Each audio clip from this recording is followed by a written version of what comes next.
kawisan kula mboten nggamana bilih paduka sang jiwa minulya pangejawantahing Jawata ingkang kepareng tedhak wonten ing giri mulung mriki.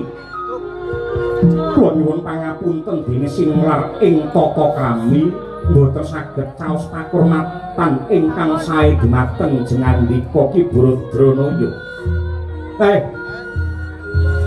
Kyai Dalang sampun sanget-sanget anggen dika nyundul puyuh ngurmati dumateng kula. Monggo kula aturi lenggah ingkang prayogi kula kalih sampeyan niku padha-padha titahing pangeran sing bedake mung amalipun Ki Dalang.